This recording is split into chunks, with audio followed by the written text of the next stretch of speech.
Hello everyone and welcome to episode 4 of Sonic the Hedgehog 2. In the last part we went through Metropolis Zone and a couple other zones, and now we're in, I want to say Sky Chase Zone, which is probably the most relaxing zone in the game. You have almost no control. This stage is always the exact same length, unless you're using debug mode, in which case it becomes extremely easy to die. Also, you might notice these turtles are going absurdly slow. I forget if I showed it off in the debug mode playthrough, but if you were to debug, you'd see these guys are actually going backwards, which is kind of odd design choice. You think they'd make them go forwards. It's one serious design flaw, to quote Robotnik himself. Now, the thing is, I don't really... my memory might just be failing me here, but for some reason I'm encountering some weird physics problems when recording this. Because in my previous playthroughs, I don't remember there being wind pushing me back. Maybe it's just because I haven't played this game since I last did the original Let's Play, really. But I don't remember there being any wind effects. I guess that's just emulation problems. Now, in the original Genesis version, this is actually absurdly easy to fall off on, especially if you just go to the bottom right, bottom left, and spin dash. Ugh. And here we are getting a sneak peek of the next zone, which is...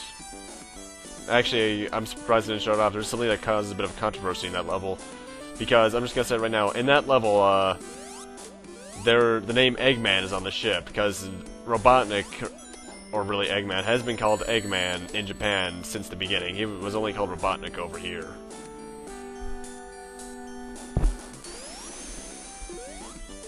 I forget which game in Japan introduced it. I'm guessing it was Adventure. By the way, you can never hit those two turtles on the bottom. I'm not sure why they even put them there, because the tornado cannot reach that low. Also, hi first in probably one of the only 3 appearances of Tails, because he immediately gets shot down in this level.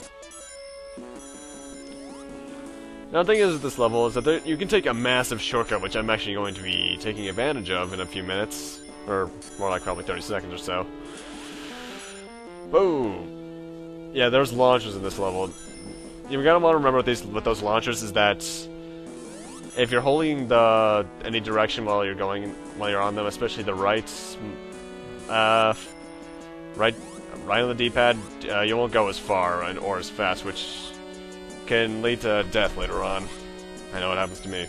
Anyway, here's the shortcut. If you have Supersonic, you can just phase right through this, but if you don't, you'll just get hit and take damage to the propellers. Gotta let those platforms go in and out, because this is a surprisingly annoying platforming challenge.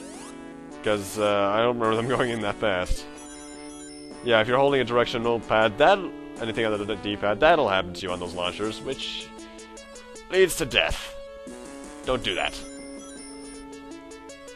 Can you tell I haven't played this game in a while? Ugh, the rest of Sonic 3 is going to be very interesting. Then again, like I mentioned before, sometime before, the last episode I recorded of Sonic 3 was October 28th, 2012. And it's currently April 20th, 2013. I need to get back to recording that. That was over half a... That was half a year ago, actually. Yeah, half a year ago. Jesus. Anyway, to those who have played all the way through Sonic 3 and Knuckles, this boss is going to look familiar to you, except this time, you actually have to damage it. Now, this boss, you have to hit the red glowing spot of weakness. There also happens to be a laser fire aimed directly at its own ship, mind you. You have to hit that, which can be kind of annoying with these platforms. If you have Supersonic, you can jump right on it up there, though. Whoa, what just happened?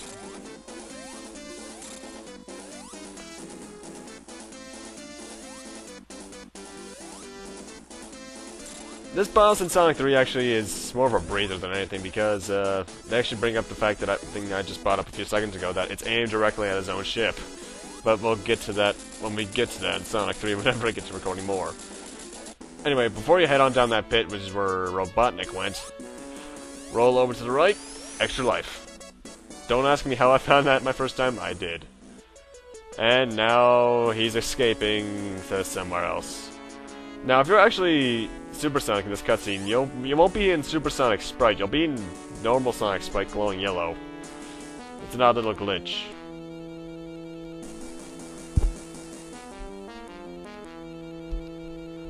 I just realized my mouse cursor was on screen when I recorded this. Why was that on screen? I could have sworn it was to the left.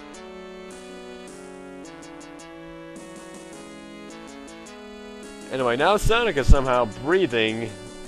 Now, I can understand him breathing, well, not yet. Right now, I can understand him breathing because he's still technically on the atmosphere, but now he's in space. How is he... I'm starting not to question it by this point. And welcome to Death Egg Zone, which has probably the trippiest soundtrack in the game, but we never get to really hear it. Now, the entire gimmick with the zone is that you have no rings, you have to fight the Silver Sonic here, and the final boss himself. And it can get rather annoying if you don't know their patterns as well as I do.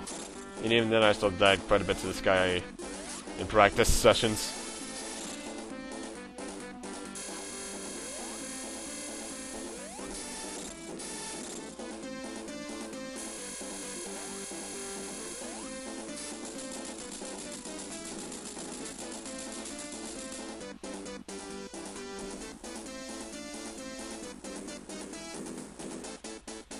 And somehow Eggman is running faster than us.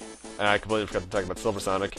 And now we have the boss that was brought back in Sonic 4 and Generations. They must really like this robot.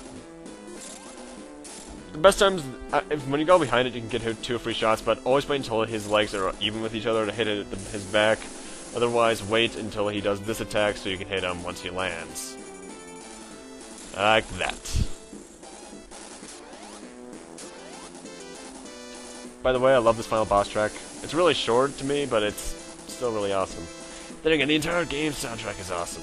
And I just realized Sonic 4 even stole the background from this fight. Now, this boss, I believe, has the most HP out of any boss in the game, which makes sense. It is the final boss. I believe it has 10 hit points to it, whereas everything else has 6 to 8.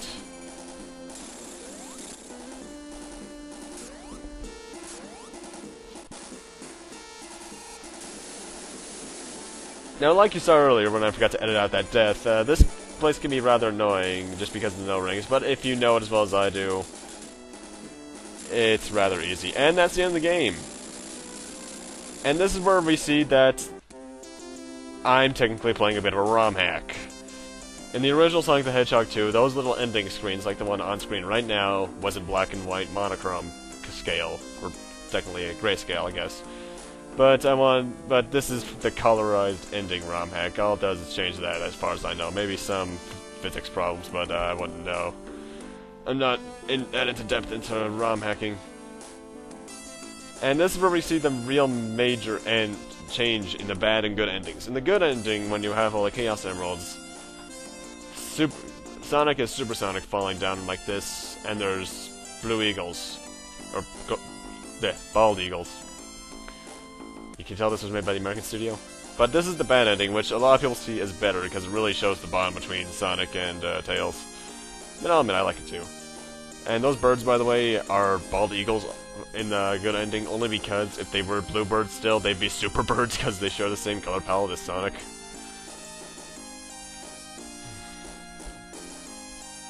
But, yeah, that's the end of Sonic the Hedgehog 2.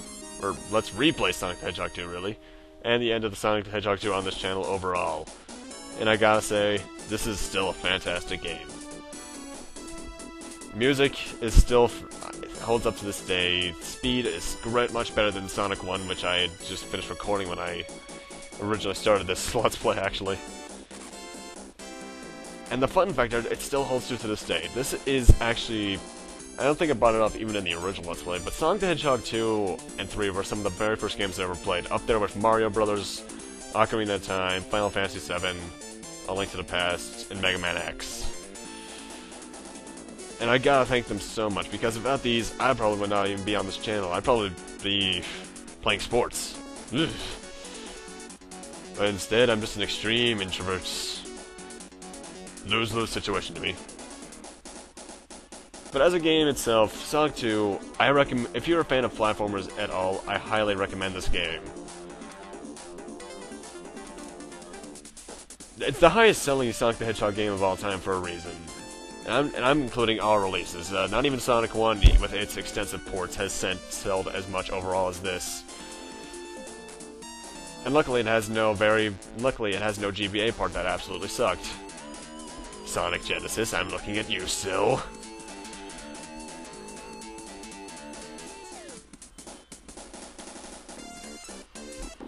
By the way, I love this credits me, because of all the songs together.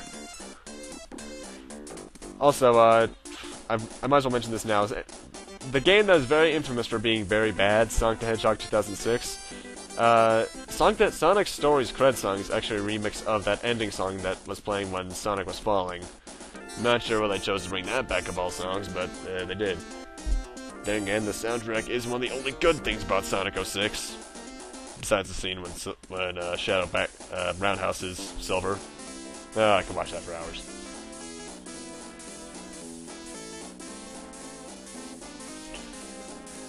But, yeah, in case you couldn't tell, I absolutely love this game.